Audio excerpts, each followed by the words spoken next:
Hey guys, welcome back to today's video. So today we're going to be looking at the 2020 electoral map based off Donald Trump's approval rating, and at this point in time, it will be a 45% approval rating. So I just did a video with Donald Trump's approval rating being at 50%, and he won with 326 electoral votes. So obviously, that is a pretty large amount in terms of number one approval and electoral vote count, considering that he has expanded by 20 electoral votes from what he got in 2016. However, when we look at this map, 45% is not the best, but it's also not the worst. He's at 44% right now, so it's not too far off from where he stands at this point in time. This electoral map will likely not be decided by the end of the video in terms of, I guess, how each state is called.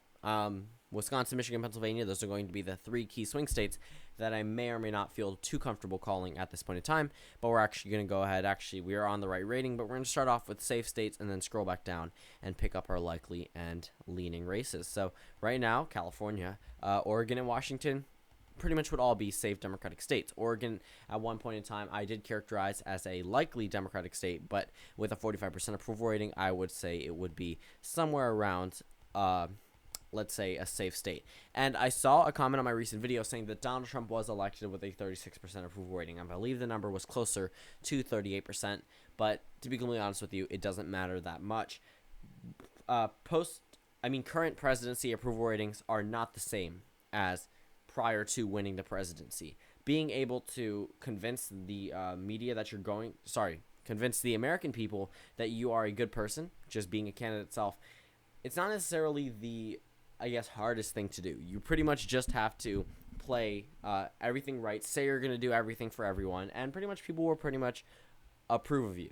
When it comes down to presidential approval ratings, you actually have to take action, and you actually have to change things in terms of how America's going, the economy, things like that. That all combines into the approval rating of someone. So Donald Trump's approval rating before the election are nothing compared to what the approval ratings stand for now. He could have been elected. Sure, 38% approval rating isn't too high, but also Hillary Clinton wasn't too popular either. And also Donald Trump, now his approval rating is it's still higher, but it doesn't mean that he's going to expand voters from where he got in 2016. Just because his numbers were low before the presidency does not mean anything, to be completely honest with you. He has no responsibilities back then. He had nothing to do in terms of the presidential office. America could not respond to his actions because, of course, he was not elected yet. But now that he is in the office, he has a lot more responsibilities. His actions actually have meaning. And when it comes down to it, America perceives the president a lot harsher or sometimes a lot better than they did as a candidate. In terms of Donald Trump right now, it's a little bit better, but also there are some times where he fluctuates down to those lower numbers to where he was before. So that argument I really don't like using because, again, obviously the approval rating of the president before an election does not correlate with what it should be during his presidency or her presidency. We haven't had a woman president yet, so overall, we're going to start by filling in the map. Actually, I do not want to characterize Texas just yet, or Nebraska second. I don't know why I missed that one. Pretty much we can keep going through this map just by filling in a couple other states. Pretty much we've covered most of them, Alaska as well. Overall, we're looking at this map. We have 95 electoral votes solidly in the Trump column and 183 for the Democrats. So we can start off by characterizing some races. We're actually going to go down here. We're going to go ahead and pick up the leaning, likely, and toss-up characterizations to characterize each state. First of all, we're going to start off with the leaning Republican states. Likely Republican states. I was going to start off with leaning Republican states, but there are some likely ones that we should get through. South Carolina, Indiana, Missouri, even at a 45% approval rating, I still characterize as likely states for Donald Trump. In a couple other states, Texas, for right now, I'm actually going to put in the likely state for the GOP. Texas could possibly move into the leaning column for a 40% approval rating, but 45% is not too bad for the president compared to where he stands today. Obviously, an improvement, but New Mexico still a likely state for the Democratic Party, but pretty much we've covered all the likely states at this point in time. We can start moving into leaning Republican states and leaning Democratic states. Actually, Virginia, I would characterize as a likely Democratic state, so that's going into the Democratic column, but that is the last state we can characterize as a likely Democratic state. North Carolina, because it becomes a leaning Republican state, still going to Donald Trump, but just by a narrow margin.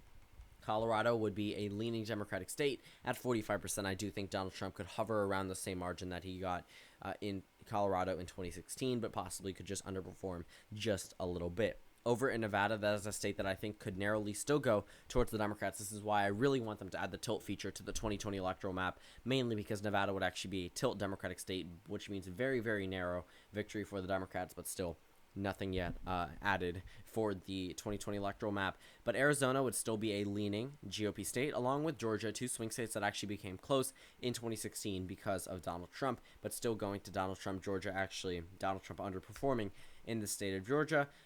Iowa and Ohio, these are two states I still think could narrowly go for Donald Trump, still go into the leaning GOP column, but New Hampshire I would put in the leaning Democratic column, so I would do the same thing for the statewide election up in Maine, and then the 2nd district I would characterize as likely for Donald Trump. So that puts Donald Trump at 230 electoral votes and the Democrat at 222. So if Donald Trump had a 45% approval rating, to be honest with you, Nebraska's 2nd would likely still be a district for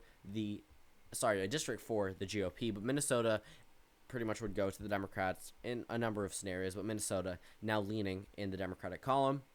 Florida, actually right now, Donald Trump currently has a positive 4% approval rating here, and he's 43% nationwide, so he would pretty much just expand narrowly in Florida, but still expanding there, and that would be very good news for the president. So right now, Florida goes towards Donald Trump, but Wisconsin, I'm actually going to put in the pure toss-up column, which is something that I typically don't do, along with Pennsylvania. This is another state I will be putting in the pure toss-up column, while Michigan as well, I could likely put in the pure toss-up column as well. I wish there was a tilt column because I could possibly put Michigan in the tilt Democratic column, but I'm not going to put it in the leaning column because I think it would be not much closer, but closer than Nevada. I think Nevada could near 1%, and then Michigan could be less than half a percentage point. So for right now, we have 46 electoral votes, currently too close to call, and I'm not going to make a characterization because right now this map obviously benefits Donald Trump at this point in time. He only needs to win one of those 3 yellow states, and the Democrats need to win all of them. But right now, the margins are what matters. Ohio, Iowa, North Carolina, Georgia, and Florida. Some of those states actually went for Trump more than they're being characterized right now. So he is losing a little bit of voters. However, when it comes down to the Rust Belt, that's where it truly matters. And he also isn't gaining any in some Democratic states. So thank you guys for watching this video. Comment down suggestions below, and I will see you all tomorrow.